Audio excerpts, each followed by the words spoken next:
and falling exports. And the Mortgage Bankers Association reports that applications for home loans fell 7% last week as refinancing activity fell to a 7-month low. That's because interest rates on 30-year fixed-rate mortgages spiked to nearly 5.6%. That's almost a full percentage point above March record low. And Maria, I refinanced at 4.75%, and I have to say, probably sheer dumb luck, I think I hit the lowest day there. I think that was the lowest one. That's great. Yeah, good for you. Congrats to Bob Pisani. And me, on the other hand, I top-ticked the market. A 10-year Treasury auction failed to impress today, meanwhile. Yields sitting just a shade below 4%. Tomorrow, a third-year bond sale is set to take place, but persistent thoughts of a Fed rate hike later this year continue to pressure the market. But is the opportunity in the bond market gone at this point? We get the thoughts now of Don Galante, VP of Fixed Income for MF Global, and David Castillo, Managing Director at Further Lane Securities. Good to have you on the program. Welcome, gentlemen. Thanks, Maria. Hi. Thanks. Hi there. So, Don, let me kick this off with you. The hot money certainly has been in equities with this market up better than 30% since early March. And we're seeing some encouraging or some more encouraging economic signs, even if they are just green shoots. And some people think they're going to turn to brown shoots. But have investors gotten ahead of themselves? Do you think the real action is in the bond market? Yeah, I do, Marie. I do think people have gotten a little bit ahead of themselves.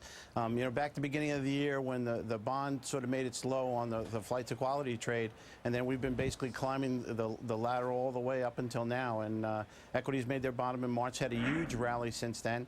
And frankly, I'm a little cautious now. I think that, you know, we are a little ahead of ourselves. The economy, to me, is still fragile. I think we're still in a basing mode.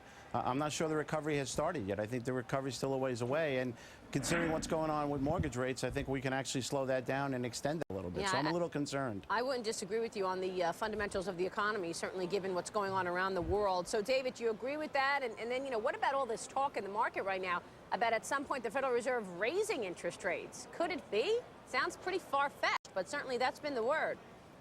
Well, I think the market's looking for something to pin its hopes on insofar as understanding what's going on in the market.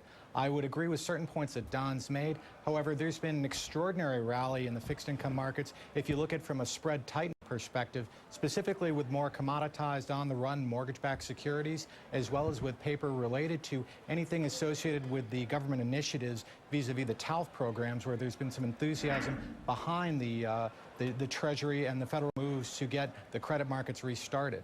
I would suggest to you that that's been a tremendous run over the last 3 to 6 months, and that's really starting to creak to a real slow pace, if not stop altogether.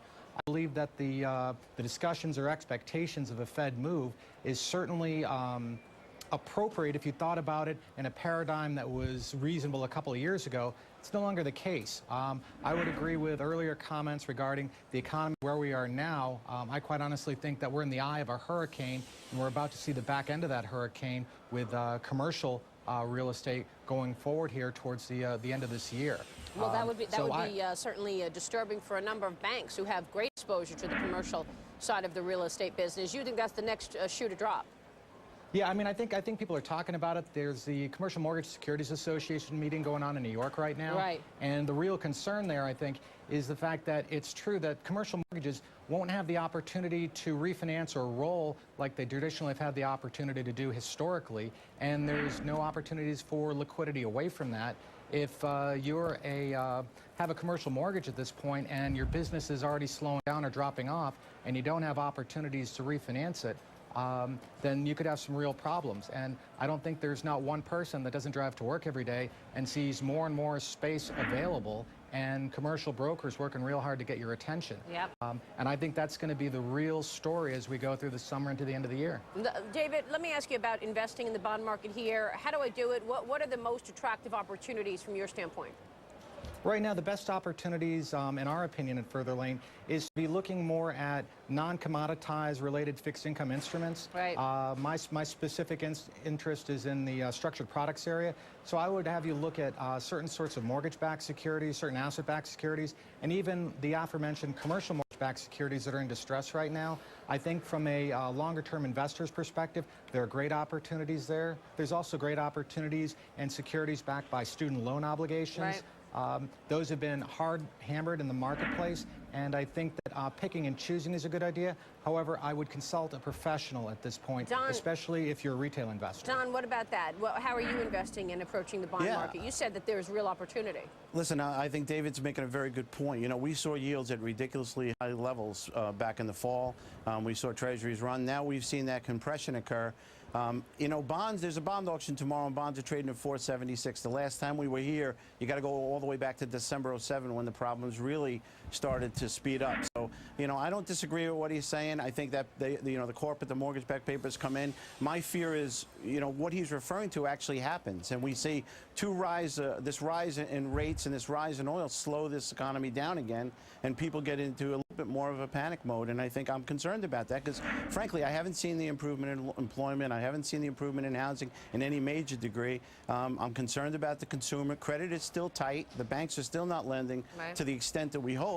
And frankly, to the corporate level, they're not. So, you know, things have gotten better. There's no question. And we're beyond the worst. But there's still a lot of work to be done. And I think the market's a little ahead of itself. And I think you're supposed to be a little bit more conservative. Yeah, you make a lot of good points. I like the bond tomorrow. I like the municipal market. I think considering taxes are most likely or almost surely going to go higher in the future. So at these kind of levels, you know, 5%, 5.25%, you know, good quality munis. There you works. go. Yeah, there you go. Don and David, good to have you on the program. Thanks very much. We so appreciate it. Always a pleasure. Thanks for spending the time. Meanwhile, we've got about 30 minutes before the closing bell sounds on Wall Street. This market is lower today.